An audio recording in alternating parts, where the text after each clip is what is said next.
प्रिय श्रद्धालुओं, जय श्री कृष्णा, जय श्री राम, जय श्री राधे राधे, जय श्री महाकाल। इस प्रवचन में आपको श्रवण कराएंगे सुमेधा के द्वारा देवी की पूजा विधि का वर्णन एवं सुरथ की तपस्या तथा देवी कृपा से सुरथ को राज्य लाभ और समाधि को ज्ञान प्राप्ति।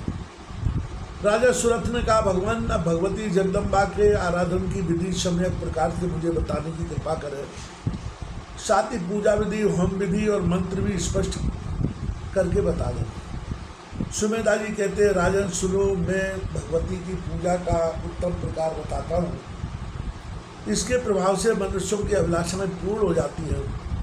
वे परम सुखी, ज्ञानी और मोक्ष के अधिकारी बन जाते हैं। मनुष्य को चाहिए कि पहले विधि पूर्वक स्नान करके पवित्र और स्वच्छ वस्त्र धारण कर ले, सावधानी से आचमन करें। यो सर्वप्रथम अपना शरीर पवित्र कर लेना चाहिए। तदनंतर धूली और लिपी हुई भूमि पर उत्तम आसन बिछा ले, उस पर बैठकर बड़ी प्रसन्नता के साथ 3 बार विधिवत आचमन करें। अपनी शक्ति के अनुसार पूजन की सामग्रियाँ पास रख लें। प्राणायाम करने के पश्चात भूत शुद्धि करें। मंत्र पढ़कर सभी सामग्रियों पर जल के छींटे दें। फिर प्राण प्रतिष्ठा करें। समय का ज्ञान अवश्य रखना चाहिए। विधि मात्र का न्यास करें। तांबे का एक पवित्र पात्र चाहिए, उसमें श्वेत चंदन अथवा अष्टगंध से षडकोण यंत्र लिखे।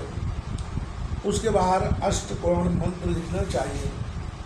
नवाण मंत्र के 8 बीज अक्षर 8 कोणों में लिखे जाए। नवा अक्षर कर्णिका के मध्य भाग में लिखा जाता है। फिर वेद में बताई हुई विधि के अनुसार उस यंत्र की प्राण प्रतिष्ठा होनी चाहिए। यंत्र के अभाव में भगवती की धातुमयी प्रतिमा बनवाने का विधान है। राजन, यामल आदि तंत्र ग्रंथों में पूजन के जो मंत्र कहे गए हैं उनका उच्चारण करके यत्न पूर्वक भगवती की पूजा करनी चाहिए। खूब सावधान होकर वेदोक्त विधि से विधिवत पूजा करने के पश्चात नवाड़ मंत्र का जप करें।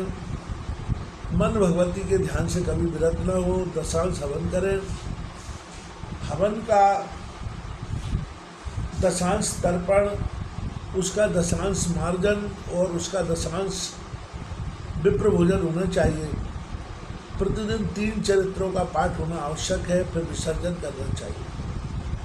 विधि के साथ नवरात्र व्रत करने का भी विधान है। राजन, कल्याण चाहने वाले पुरुष को चाहिए आश्वस्त और चैत्र के शुक्ल पक्ष में नवरात्र व्रत करें।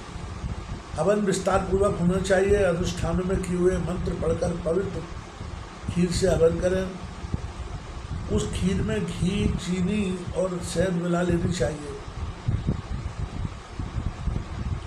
उत्तम बिल्व पत्र से भी हवन होता है। शक्कर मिश्रित तिल से भी हवन करने की बात मिलती है। अष्टमी, नवमी और चतुर्दशी के दिन भगवती की विशेष रूप से पूजा होनी चाहिए। उस अवसर पर विप्रों को भोजन भी कराना चाहिए। ऐसा करने से निर्धन व्यक्ति धनवान हो जाता है। रोगी के रोग दूर हो जाते हैं और संतानहीन को सदा पिता की आज्ञा में तत्पर रहने वाले सुपुत्र प्राप्त होते हैं। राज्यच्युत नरेश को अखिल भूमंडल का राज्य सुलभ हो जाता है।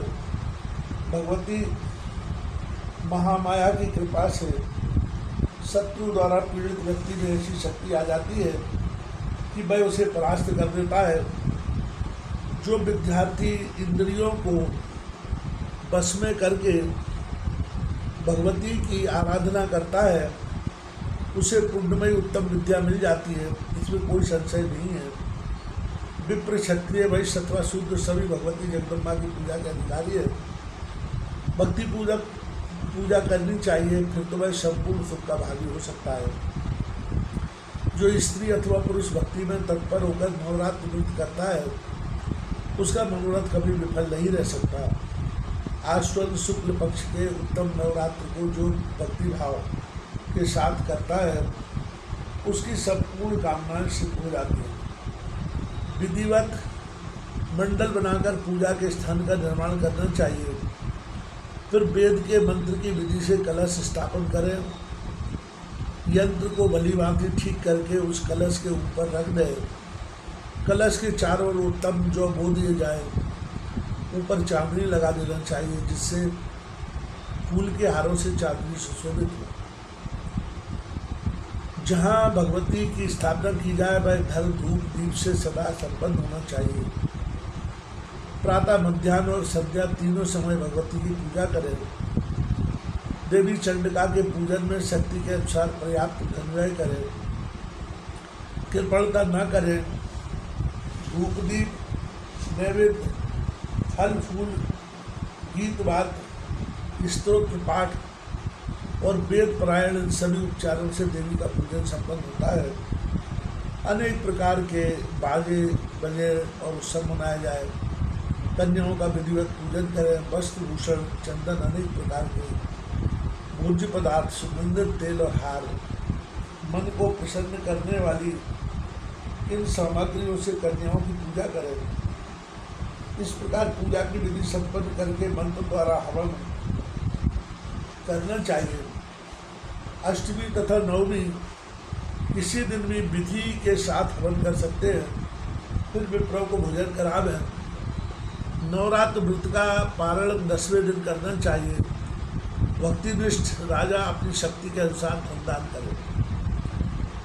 इस प्रकार जो पुरुष श्रद्धापूर्वक नवरात्र व्रत करता है अथवा सधवा या विधवा पतिव्रता स्त्री करती है तो उन्हें इस लोक में सुख एवं मनोअभिलषित भोग सुलभ हो जाते हैं और शरीर छोड़ने पर वे दिव्य स्थान प्राप्त करते हैं। दूसरे जन्म में भी भगवती जगदम्बा की ठीक वैसी ही भक्ति हृदय में स्फुरित हो जाती है। प्रति पुरुष का उत्तम कुल में जन्म होता है, वह सदाचारी जीवन व्यतीत करता है।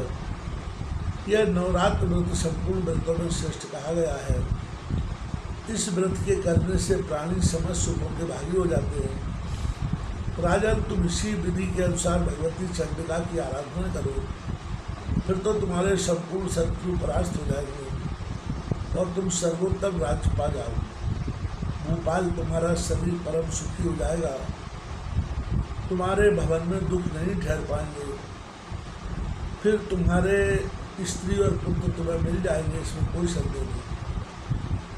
आदरणीय वैश्य, अब तुम भी इन्हीं भगवती महामाया की आराधना करो। ये विश्व की अधिष्ठात्री है। संपूर्ण मनोरथ पूर्ण करना इनका स्वभाव ही है। सृष्टि और संसार कार्य इन्हीं से संपन्न होते हैं। भगवती के प्रसाद से घर जाने पर बंधु बांधव हमारा आदर करेंगे। फिर सांसारिक यथेष्ट सुख भोगने के पश्चात देवी के पावन लोक में तुम वास करोगे, इसमें कोई संशय नहीं मानना चाहिए। जो भगवती की उपासना नहीं करते हैं उन्हें नरक में जाना पड़ता है। राजन, अनेक प्रकार के रोगों से ग्रस्त होकर वे संसार में दुख भोगते हैं। शत्रुओं से उनकी हार हो जाती है। स्त्री और पुत्र से वियोग हो जाता है। तृष्णा सताने लगती है। वे बुद्धि से कुछ भी निर्णय नहीं कर पाते। जो बिल्व पत्र, करवीर, कमल और चंपा आदि फूलों से भगवती जगदम्बा की पूजा करते हैं उन्हें अत्यंत सुखी जीवन भोगने का सुअवसर प्राप्त होता है। भगवती की भक्ति में तत्पर रहने वाले वे पुरुष धन्यवाद के पात्र हैं जो वेदोक्त मंत्रों द्वारा देवी की आराधना करते हैं। वे मानव इस लोक में प्रचुर धनी, समस्त सुखों के भंडार तथा राजाओं के सरमूल होते हैं। व्यास जी कहते हैं, समाधि वैश्य और राजा सुरथ बड़े दुखी थे। सुमेधा मुनि की बात सुनकर उन्होंने मस्तक झुका दिया। उनके रोम रोम में नम्रता भर गई। हर्ष के कारण उनके नेत्र खिल उठे और हृदय में भक्ति जग उठी। फिर बात करने में परम कुशल वे दोनों व्यक्ति शांतिपूर्वक हाथ जोड़कर कहने लगे, भगवान, आपके मुखारविंद से निकली हुई वाणी ने हमें पवित्र कर दिया है। हम अनाथों के अंतःकरण की जलन शांत हो गई है। गंगा से पवित्र हुए राजा भगीरथ की भांति हम पावन बन गए हैं। जगत में साधु पुरुषों का उद्देश्य दूसरों का उपकार करना नहीं होता है। उन आत्मान पुरुषों में कोई कृत्रिम गुण नहीं होते, वे संपूर्ण प्राणियों को सहजी सुखी बनाया करते हैं। महाभाग पूर्व पुण्य के प्रसाद से हमें आपका यह पवित्र आश्रय प्राप्त हुआ है। इसमें महान दुख दूर करने की क्षमता है। अपने स्वार्थों में तत्पर रहने वाले मानव तो जगत में बहुतेरे हैं। आप जैसे दूसरों का उपकार करने में निपुण व्यक्ति कहीं कोई ही मिलते हैं। मुनिवर, हम दोनों व्यक्ति संसार में अत्यंत संतप्त थे।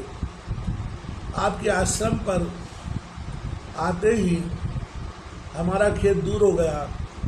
विद्वान, आपके दर्शन मात्र से हमारे दुख दूर हो गए। आपकी वाणी सुनने से अब हमारा शारीरिक और मानसिक संताप भी शांत हो गया। ब्रह्मन, आपकी अमृतमयी वाणी से हम धन्य और कृतार्थ हो गए। कृपा सिंधु, आपकी कृपा से हमारा अंतःकरण पवित्र बना दिया। साधु, इस संसार सागर में थककर हम डूब रहे हैं। यह जानकर मंत्र प्रदान द्वारा हाथ पकड़कर आप हमारा उद्धार कर दो। अब कठिन तपस्या करने के पश्चात सुखदायिनी भगवती जगदम्बा की आराधना करके फिर हम आपके दर्शन करेंगे। आपके श्रीमुख से देवी का नवाक्षर मंत्र हमें मिल जाता है, जाना चाहिए। तदनंतर व्रत में लगकर उपवास करते हुए हम लोग उस मंत्र का जप करें। व्यास जी कहते हैं, इस प्रकार राजा सूरत और समाधि ऋषि के प्रार्थना करने पर मुनिवर सुमेधा ने ध्यान बीज के साथ नवाक्षर मंत्र का उपदेश दिया। मंत्र मिल जाने पर मुनि के प्रति उनकी गुरु निष्ठा बन गई। तदनंतर वे एक श्रेष्ठ नदी के तट पर चले गए और वहाँ उन्होंने एक निर्जन स्थान में आसन लगा लिया। वे चित्त स्थिर करके बैठ गए और शांत होकर जप में तत्पर हो गए। 3 चरित्रों का पाठ करना उनका नित्य नियम बन गया।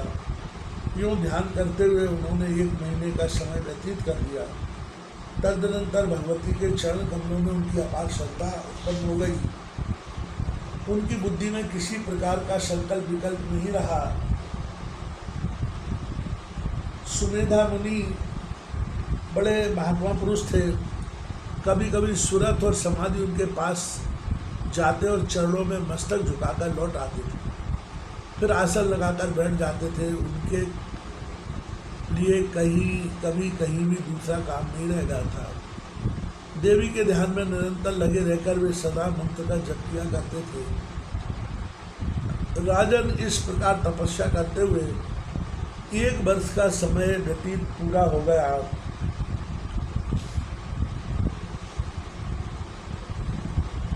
अब तक वे कुछ फल खा लेते थे, पर अब वे फल छोड़कर केवल सूखे पत्ते खाकर रहने लगे।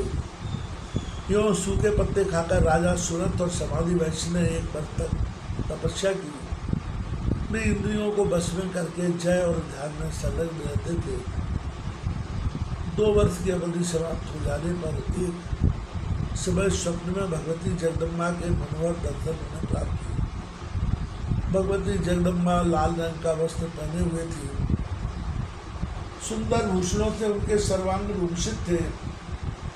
स्वप्न में देवी के दर्शन पाकर राजा सूरत और समाधि के मन में प्रीति की धारा उमड़ पड़ी।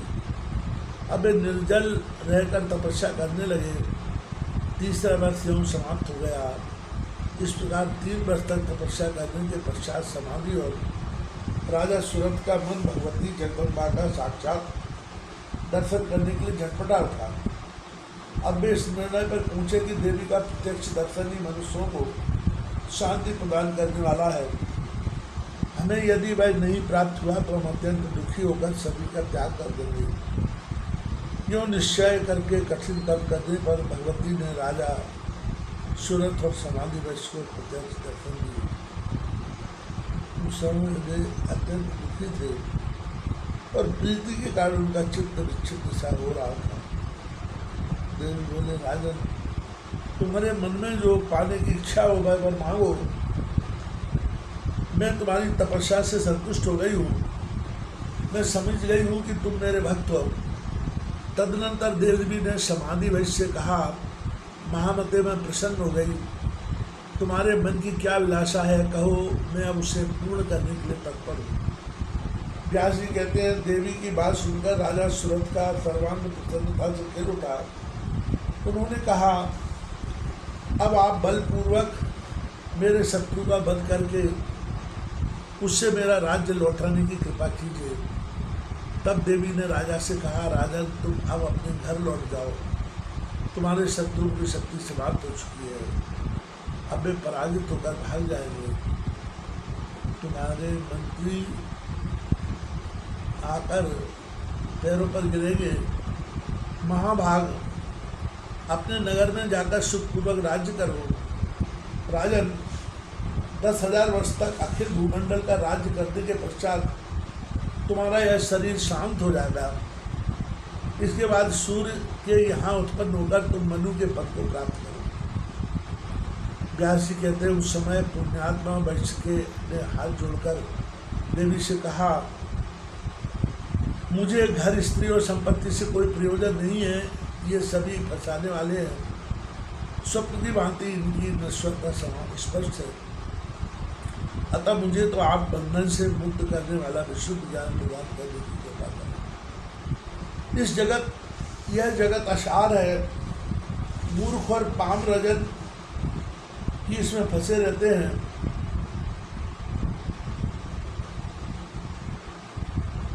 इसलिए तरने की इच्छा वाले पंडित जनों के मन में इस संसार से विराग हो जाता है।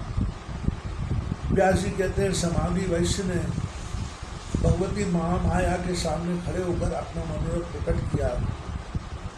उनके वचन सुनकर भगवती ने कहा, वैश्वर तुम्हें अवश्य ज्ञान उत्पन्न होगा। राजा सुरथ और समाधि वैश्य को यह वर देकर देवी वहीं अंदर ध्यान हो गई। भगवती के अप्रत्यक्ष हो जाने पर महाराज सुरथ ने मुनिवर सुमेधा जी को प्रणाम किया। तदनंतर घोड़े पर सवार होकर वे राजधानी को जाना ही चाहते थे कि इतने में ही उनके कुछ मंत्री और प्रजावर वहाँ आ पहुँचे तथा हाथ जोड़कर सामने खड़े हो गए। वे नम्रता पूर्वक प्रणाम करके कहने लगे, राजन, आपके संपूर्ण शत्रु पापी होने के कारण आपस में मर मिटे। महाराज, अब आप नगर में विराजमान होकर अपना निष्कंटक राज्य भोगें। यह शुभ समाचार पाकर राजा ने मुनिवर को प्रणाम किया, उनसे आज्ञा ली और मंत्रियों के साथ आश्रम से चल पड़े तथा शीघ्र ही अपनी राजधानी में पहुंच गए। पत्नी और बंधु बांधवों से पूर्ववत संबंध हो गया। फिर तो वे समुद्र पर्यंत सारी पृथ्वी का राज भोगने लगे। वैश्वी परम ज्ञानी बन गए। उसके मन में पूर्ण विरक्ति आ गई। वह जगत के जंजाल से छूटकर अपना ज्ञानमय जीवन व्यतीत करने लगा एवं भगवती के चरित्रों का गान करता हुआ तीर्थों में भ्रमण करने लगा। इस प्रकार जगदम्बा के परम अद्भुत चरित्र का मैंने वर्णन किया। देवी की आराधना से राजा सुरथ और समाधि वैश्य को समुचित फल मिल गया। यह कथा स्पष्ट हो गई। इस उपाख्यान में दैत्यों का वध और देवी के परम पवित्र अवतार का वर्णन है। एवं भक्तों को अभय प्रदान करने वाली देवी प्रकट हुई। जो मनुष्य उत्तम प्रसंग को निरंतर सुनता है उसे संसारिक अद्भुत सुख प्राप्त होती है। यह इस बात पर श्रद्धा सत्य है।